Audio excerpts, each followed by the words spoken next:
Inch'Allah, on va corriger 3 exercices de l'examen régional 2017 de la région de Fès. On va commencer par la première question de l'exercice 1. Une équation à résoudre. 2x plus 1 égale 4 moins x. Donc pour résoudre cette équation, la première étape à faire est d'écrire les x dans un côté et les nombres dans l'autre côté. Donc on va laisser 2x ici, moins x passe de l'autre côté, devient plus x, égale 4, plus 1 passe de l'autre côté, devient moins 1. 2x plus x c'est 3x, 4 moins 1 c'est 3. Donc pour éliminer le 3 et trouver x, je divise par 3 les deux membres de l'égalité, ça nous donne x égale 1. Donc la solution de cette équation est le nombre 3. Et le nombre 1, pardon. Maintenant on passe à la deuxième équation. 2x moins 3, facteur 4x moins 5, 4x plus 5, plus 4x au carré, moins 9, égale 0. Donc c'est une équation du second degré. Si on développe 8x au carré, donc c'est une équation du second degré. Donc il faut la rendre sous forme d'un produit nul. Ici on remarque une identité remarquable. 4x au carré c'est 2x, le taux au carré. Le 9 c'est le carré de 3. On va réécrire le reste. 4x plus 5. Après on factorise ces deux termes. Donc c'est 2x moins 3, facteur de 2x plus 3.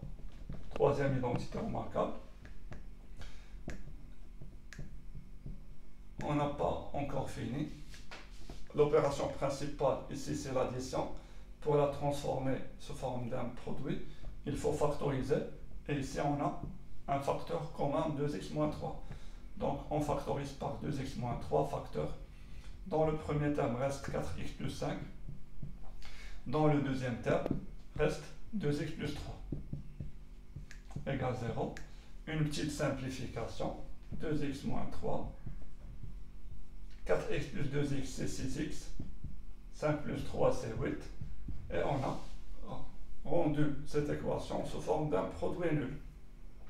Soit le premier facteur égale 0, ou bien le deuxième facteur égale 0. Donc, on a passé d'une équation du second degré à deux équations simples du premier degré. On va écrire les x dans un côté, moins 3 passe de l'autre côté, devient plus 3. 6x égale plus 8 devient moins 8. Alors, ici on divise par 2, 3 demi. Et ici, on divise par 6. Donc on écrit x égale moins 8 sur 6. On remarque qu'on peut simplifier cette fraction. On peut simplifier par 2. X égale moins 4 sur 3. Alors les solutions de cette équation sont les deux réelles, 3 demi et moins 4 sur 3. Maintenant on passe à la deuxième question. Résoudre l'inéquation suivante.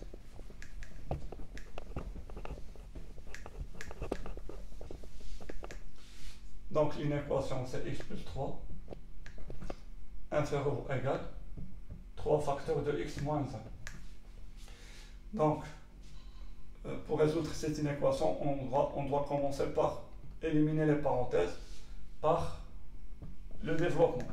Donc x plus 3 inférieur ou égal 3 fois x c'est 3x moins 3 fois 1 c'est 3. Après on doit écrire les x dans un côté et les nombres dans l'autre côté. X, 3x passe de l'autre côté, devient moins 3x, moins 3, plus 3 passe ici, devient moins 3. On simplifie, j'ai gagné 1 point, j'ai perdu 3 points, au total j'ai perdu 2 points. Moins 3, c'est moins 6. Maintenant, pour isoler x, il faut éliminer moins 2 par la division, faire la même chose ici. Faites attention, ici, moins 2, on a fait la division, et moins 2 est un nombre négatif.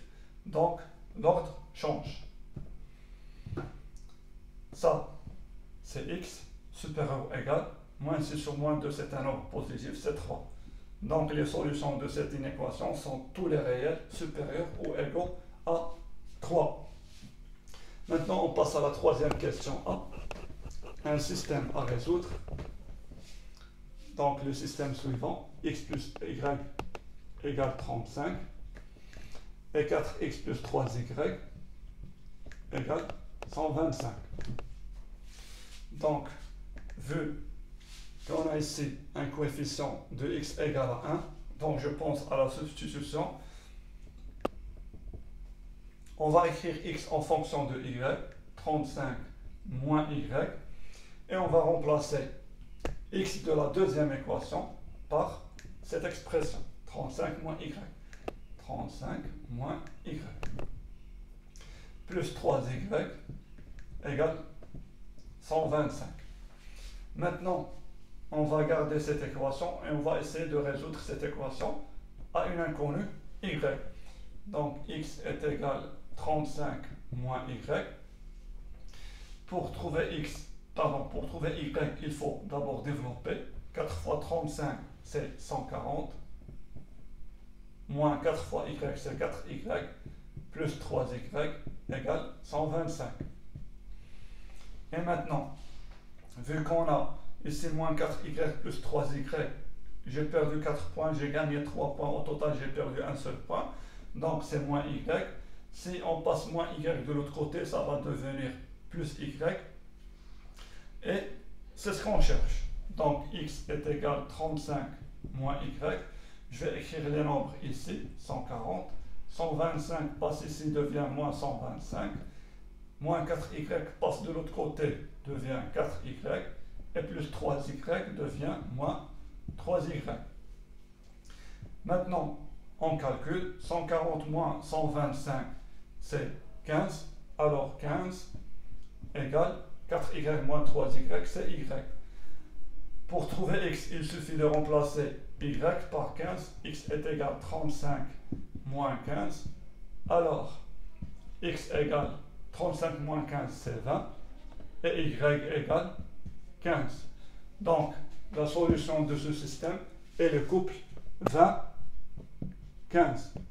Maintenant, on passe à la question B. Un problème à résoudre. On va voir est-ce qu'on a une relation entre le problème et le système précédent. Donc, le tarif d'une sortie est 200 dirhams pour les adultes. Tarif pour les adultes, c'est 200 dirhams. Tarif adulte.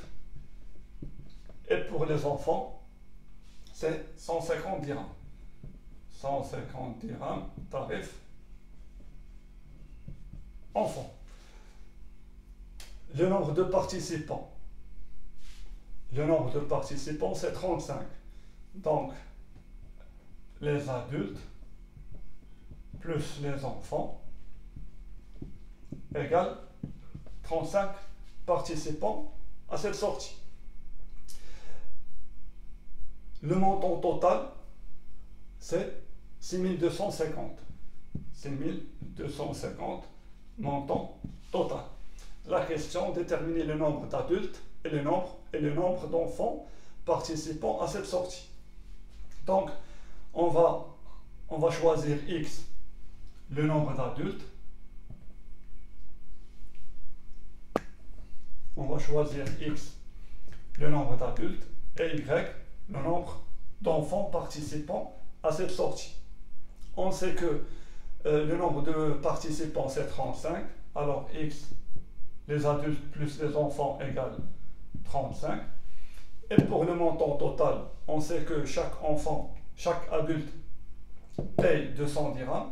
2 adultes payent 2 fois 200. 3 fois 200. X adulte, c'est 200 fois x. 200 x.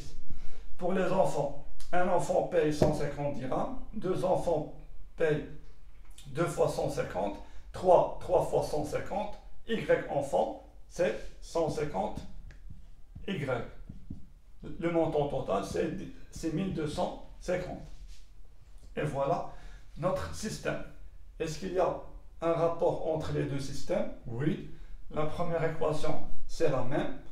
X plus Y égale 35. Pour la deuxième équation, ici on a 200, 150, 6250.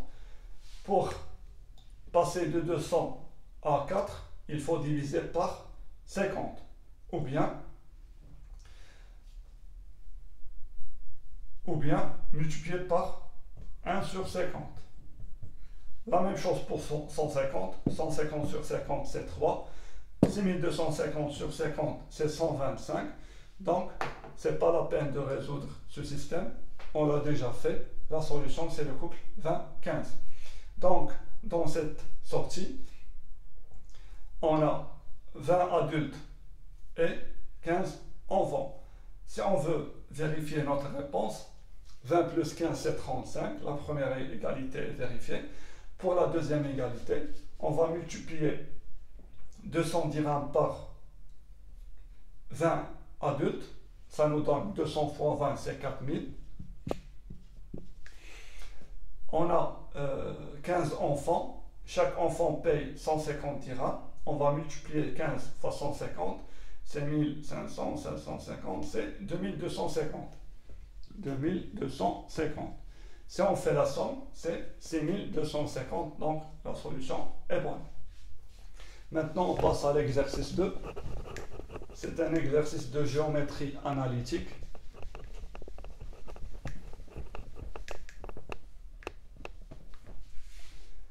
Exercice 2. Le plan est muni d'un repère orthonormé OIJ. On considère les points. On a ici 3 points. Premier point, c'est le point E, de coordonnées moins 3, 1. Le deuxième point, c'est le point F, de coordonnées 3, 3.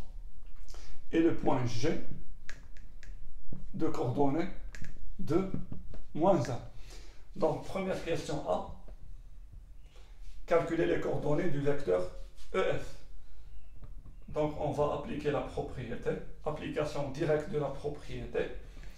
XF moins XE pour l'abscisse et YF moins YE pour l'ordonnée. Faites attention, on commence toujours par l'extrémité. Maintenant, on remplace chaque abscisse par sa valeur. XF c'est 3, XE c'est moins 3, donc moins 3, ou bien plus 3.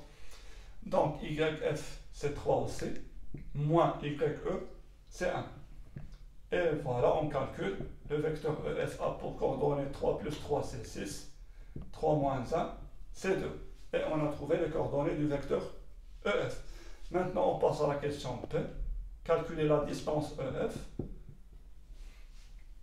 Racine carrée XF moins XE, le taux au carré, plus YF moins YE, le taux au carré.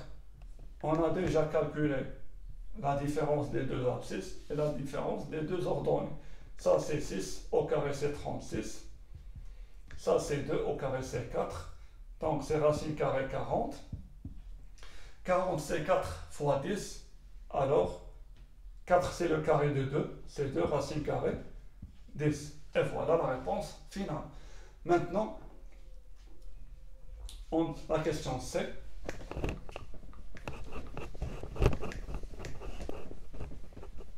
On doit déterminer les coordonnées du point M, milieu de F. M est le milieu du segment EF. Application directe de la propriété du milieu.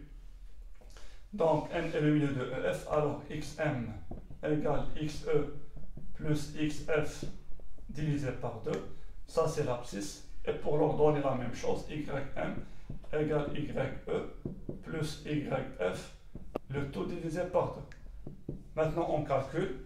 XE c'est moins 3, XF c'est plus 3, divisé par 2. Moins 3 plus 3, de nombre opposé c'est 0. 0 sur 2 c'est 0. YE c'est 1, YF c'est 3, divisé par 2. 1 plus 3, 4, sur 2 c'est 2. Donc le point M a pour coordonnées 0, 2. Maintenant on passe à la deuxième question. On doit vérifier l'équation réduite de la droite EF. Donc, pour trouver l'équation réduite de la droite EF, on va utiliser pour trouver l'équation réduite de la droite EF, il faut trouver la pente M et l'ordonnée à l'origine P. On va commencer par trouver M par la propriété car on sait les coordonnées de E et les coordonnées de F. Et pour l'ordonnée à l'origine, on va utiliser soit le point E, l'appartenance du point E, ou bien l'appartenance du point F. On va commencer par M, la propriété, la différence des deux ordonnées. On va commencer par E, YE moins YF sur la différence des abscisses. Et on va commencer par le même point E, moins XF. On remplace et on calcule. YE c'est 1, moins YF c'est 3, XE c'est moins 3, moins XF 3. Donc on a ici 1 moins 3 c'est moins 2, moins 3 c'est moins 6. On peut simplifier, c'est un ordre positif, on peut simplifier par moins 2, donc c'est 1 sur 3. On a trouvé la pente, il nous reste de trouver l'ordonnée à l'origine, P. Pour trouver P, on a le choix d'utiliser soit les coordonnées du point E, soit les coordonnées du point F. Moi, je vais utiliser les coordonnées du point F. On a F de coordonnées 3, 3 appartient à la droite EF, c'est sûr. Donc, ces coordonnées vérifient cette égalité. Donc, YF est égal à 1 sur 3 XF plus P. Et on a ici une équation à une inconnue P, car on sait XF et on sait YF. Je remplace YF par 3. XF aussi, c'est 3. On peut simplifier. Donc, 3 égale 1 plus P. Et pour trouver P, il faut passer 1 de l'autre côté. 3 moins 1. Donc, 2 égale à P. Et on a trouvé l'ordonnée à l'origine. P, c'est 2. Et voilà l'équation réduite de la droite EF. Maintenant, on passe à la troisième question.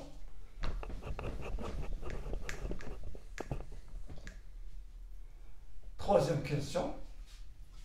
Déterminer l'équation réduite de la droite T.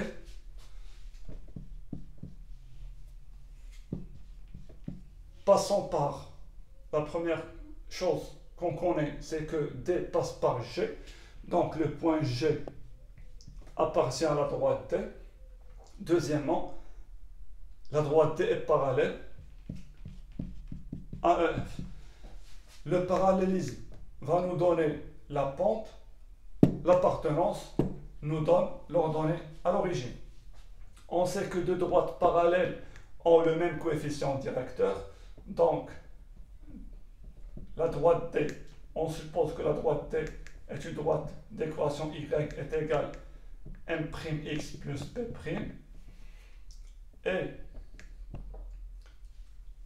et on a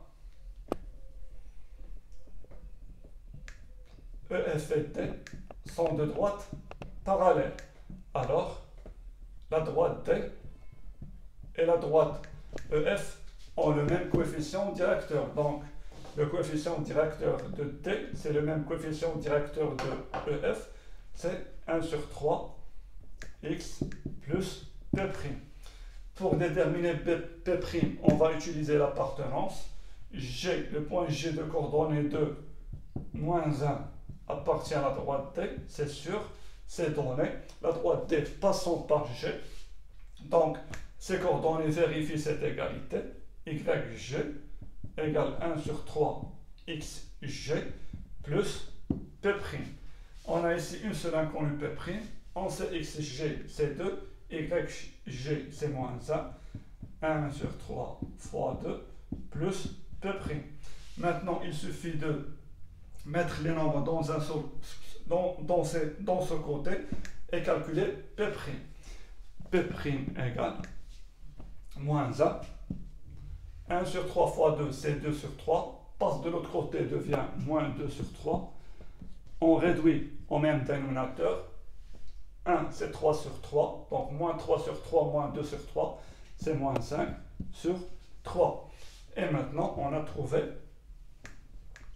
l'équation réduite de la droite D parallèle à EF et qui passe par le point G. Maintenant, on passe à la quatrième question.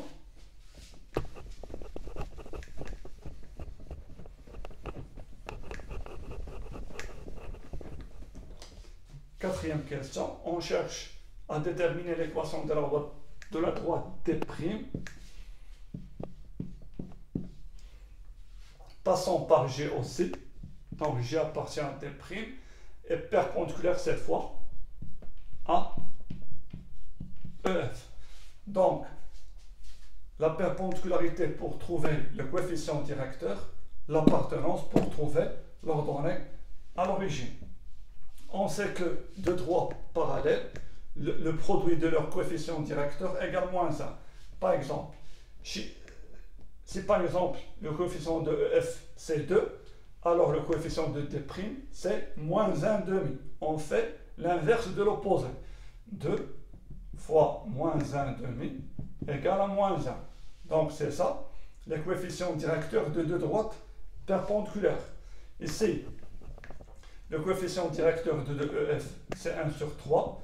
On va le multiplier par le coefficient directeur de D' et on aura moins 1 car les deux droites sont perpendiculaires.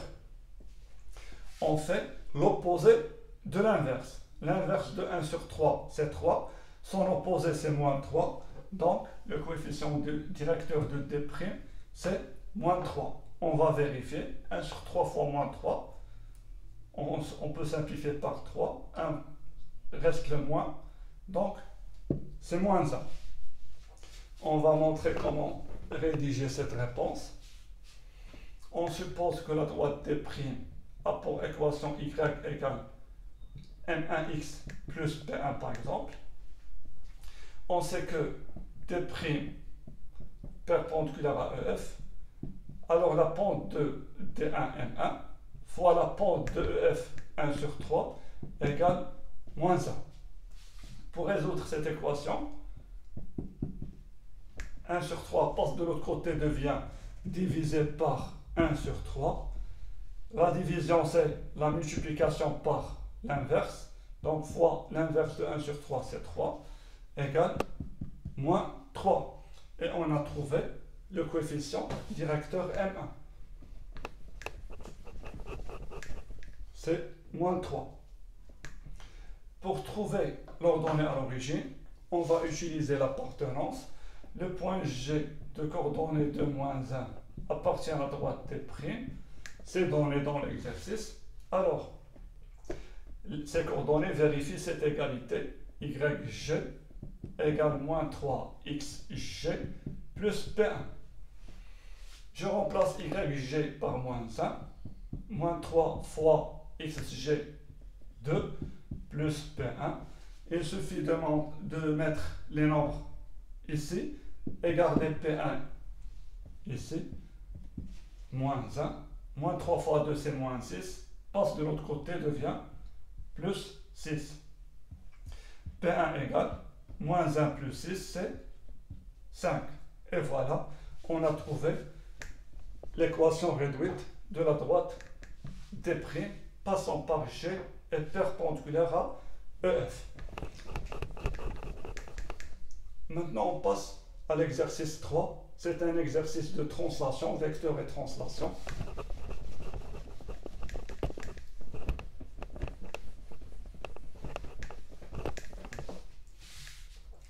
Exercice 3. Première question, construire la figure. Donc, ABCD est un carré. Donc, ici, on a un carré. A, B, C, D. Après, F est le symétrique. On va écrire cette phrase. F est le symétrique. F est le symétrique de T par rapport à B. c'est une symétrie centrale.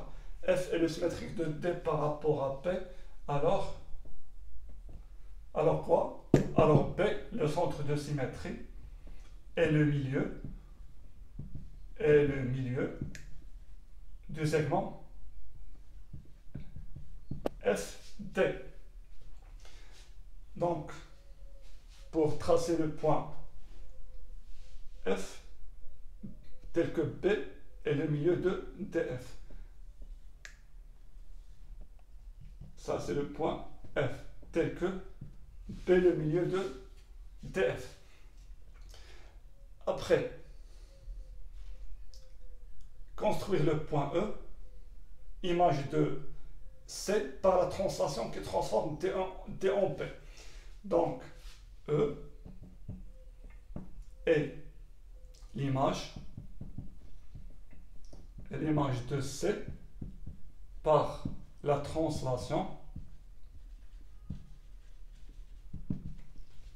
la translation qui transforme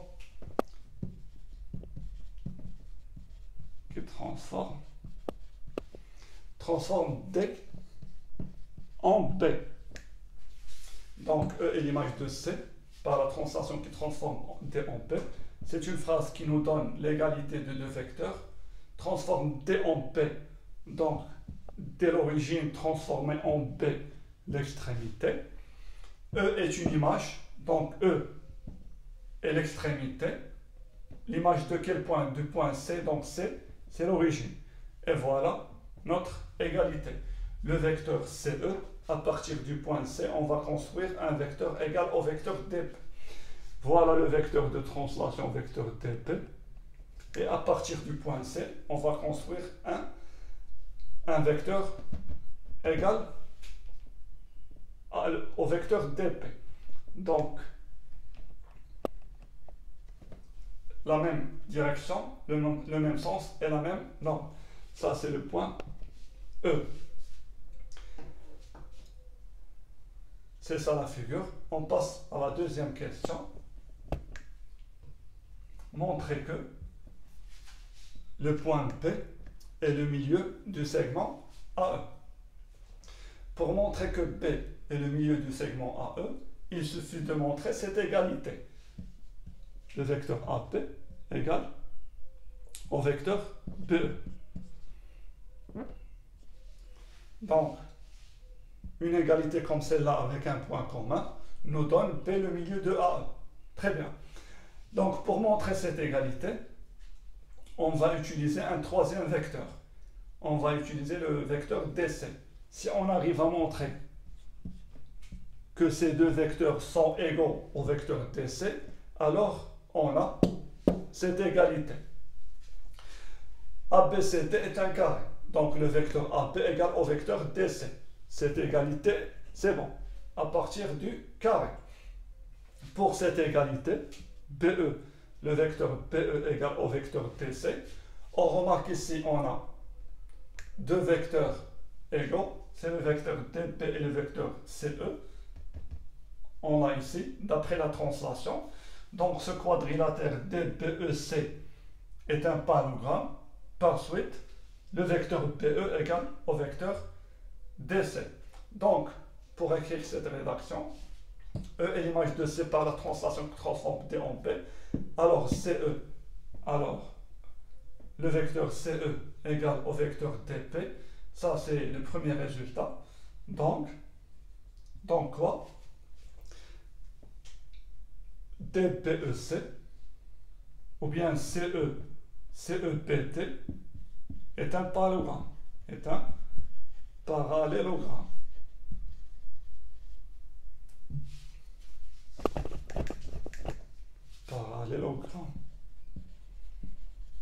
D'où, et si CEPT est un parallélogramme, le vecteur DC égale au vecteur BE. Qu'est-ce qu'on a encore?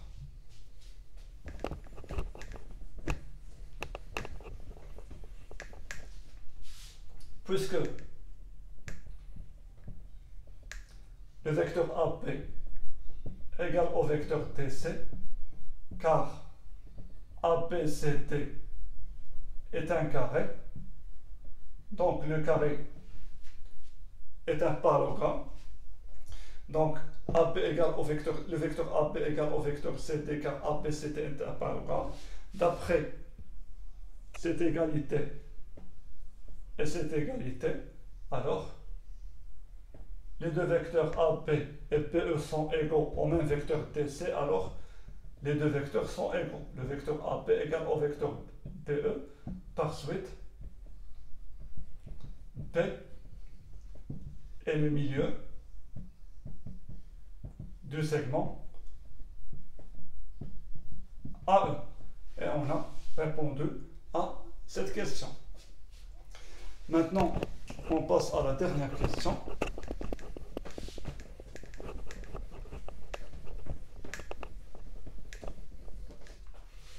Troisième question. Montrer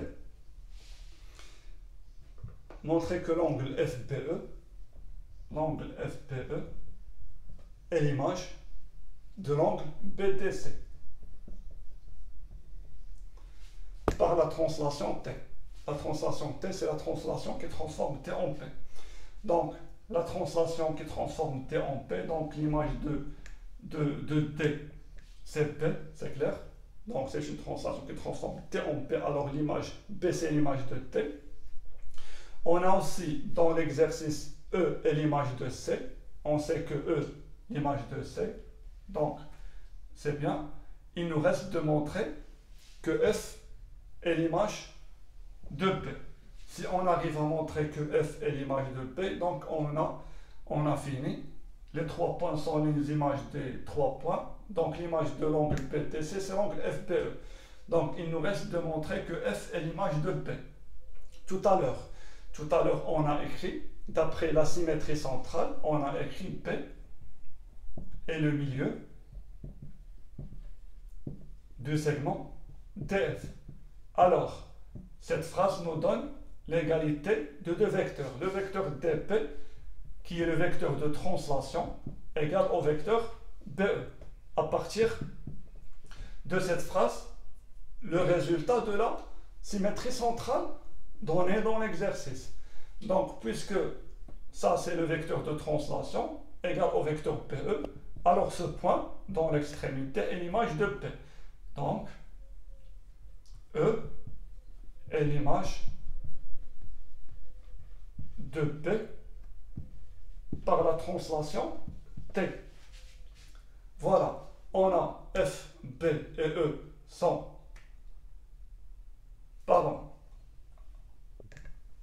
B est le milieu de TF, donc le vecteur TP égale au vecteur PF, alors F est l'image de B par la translation T. Donc ici on a F, B et E sont les images respectives de B, D et C par la translation T. Par suite, le vecteur PE égale est l'image du vecteur, l'angle FPE est l'image de l'angle BDC par cette translation T. Deuxième partie de la question, puis on déduire la mesure de l'angle FPE. On sait que la translation conserve les mesures des angles. Alors, l'angle FPE est l'image de l'angle BDC. La translation conserve les mesures des angles, alors les deux angles sont égaux. Puis on déduire la mesure de FPE. Ici, on a un carré. Alors, l'angle BDC égale 45 degrés, car ABCD est un carré. Alors, FBE égale aussi 45 degrés, car les deux angles sont égaux, car la translation conserve les mesures des angles. Cette vidéo est terminée. Salam alaikum wa rahmatullah.